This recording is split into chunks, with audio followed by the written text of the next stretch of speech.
The haunting of Ashwood House. The Ashwood House had stood abandoned on the outskirts of town for nearly a century. Hidden behind a thicket of tangled trees and overgrown vines, it was a decaying mansion that had once belonged to the wealthy Ashwood family. The mansion had a dark history. In the late 1800s, every member of the Ashwood family mysteriously vanished without a trace, leaving behind a house filled with whispers of despair and tragedy. Locals claimed that the house was cursed, haunted by the spirits of the family who never found peace. Despite the chilling stories, Ashwood House attracted the occasional ghost hunter or daring teenager looking for a thrill. But those who entered often came out haunted, unable to shake the feeling that they were never truly alone. One foggy evening, 5 friends, Emma, Alex, Lily, Ben, and Jack, decided to explore Ashwood House. They were avid fans of urban legends and had spent countless nights exploring abandoned places, but Ashwood House was different. Its reputation as one of the most haunted places in the state made it both alluring and terrifying. Emma, the most daring of the group, convinced them to spend an entire night inside to see if the stories were true. They arrived just before sunset, the house looming before them like a dark, silent sentinel. Its windows were shattered, its wooden exterior rotting and covered in moss. The front door, though warped and covered in deep scratches, stood ajar as if inviting them in. A chill ran down Emma's spine, but she shrugged it off, determined not to show fear. "Remember, it's just an old house," Emma said, trying to sound confident. "Yeah, an old house where an entire family disappeared," Jack muttered, his voice edged with unease. He had always been the most superstitious of the group. The group stepped inside, and the heavy door creaked shut behind them, echoing through the empty halls. The foyer was large, with a grand staircase leading up to the second floor. Dust covered every surface, and cobwebs hung like curtains from the ceiling.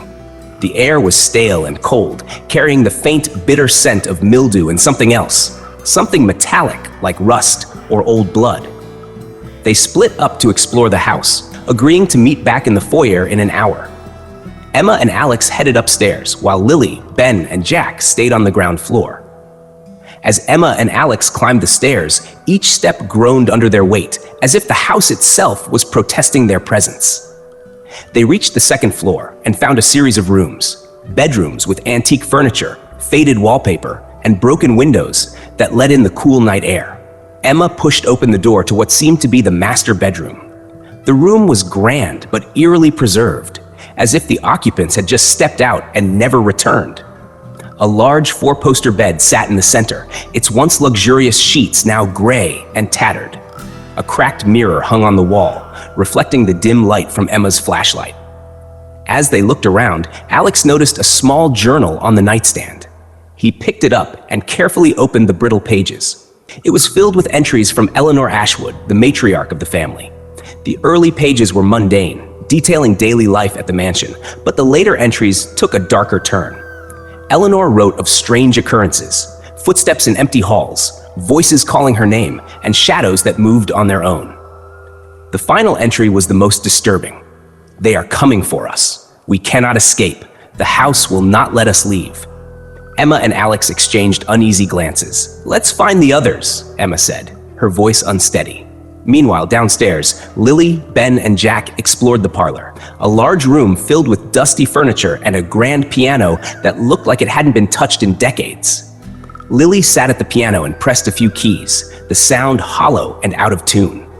The noise echoed through the room, sending a shiver down Jack's spine. Ben picked up an old framed photograph from the mantel. It showed the Ashwood family, parents, 3 children, and a stern-looking grandmother.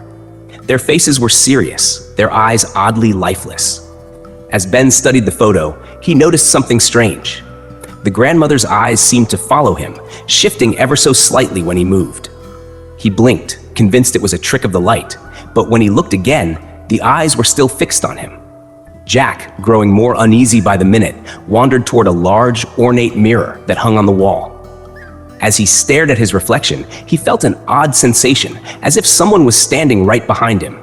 He turned quickly, but no one was there. When he looked back at the mirror, his reflection was distorted. His face appeared twisted, with dark, hollow eyes that weren't his own. He stumbled back, heart pounding. "Guys, something's not right," Jack said, his voice trembling. But before he could explain, they heard a loud crash from upstairs, followed by the sound of hurried footsteps. The group rushed toward the foyer, where they met Emma and Alex, both pale and shaken. "There's something up there," Alex said breathlessly. "We need to leave." But as they turned to the front door, it slammed shut with a deafening bang. The temperature dropped suddenly, and the lights from their flashlights began to flicker. The house seemed to groan, as if awakening from a long sleep.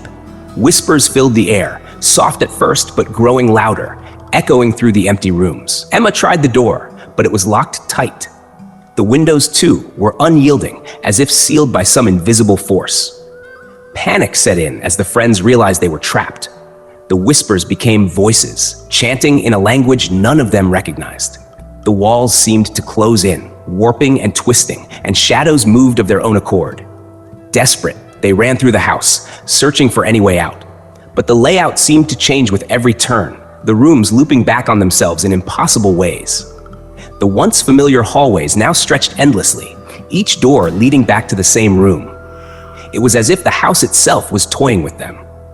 Lily felt a cold hand brush against her arm and turned to see a faint figure standing in the corner.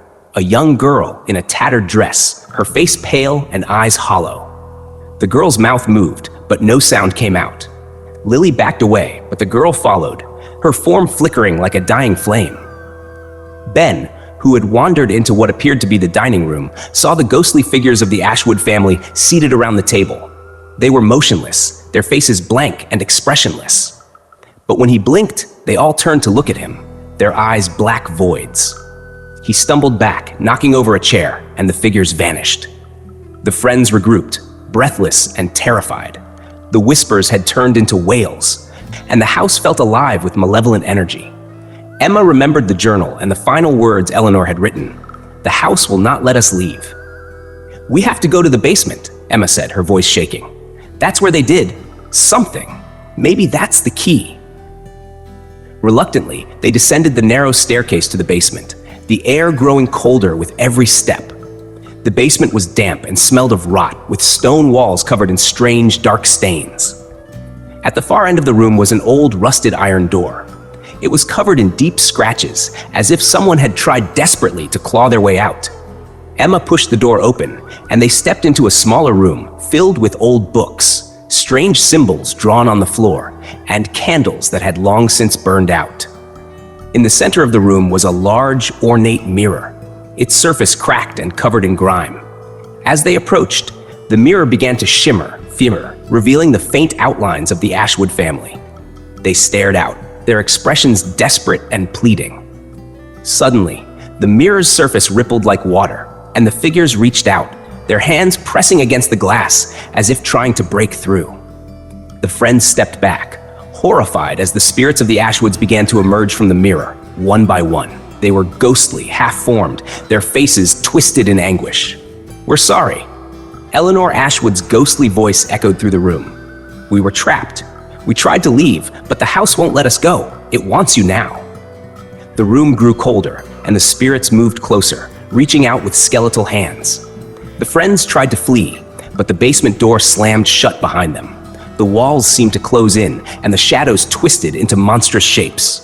The mirror cracked and shattered, sending shards of glass flying. In the chaos, Emma grabbed one of the candles and threw it at the mirror, smashing it completely. The spirits wailed, and the room was suddenly filled with a blinding light. The friends were thrown backward, and when they opened their eyes, they found themselves back in the foyer, the front door wide open. They stumbled outside, gasping for breath, the house now silent behind them. They looked back one last time and saw the faint outline of the Ashwood family standing in the doorway, watching them with sad, hollow eyes. The friends never spoke of that night again. Emma moved away, haunted by nightmares of the Ashwoods' pleading faces. Jack refused to go near any old house, convinced that the curse of Ashwood still lingered. Ben, Lily, and Alex remained in town, but avoided the cat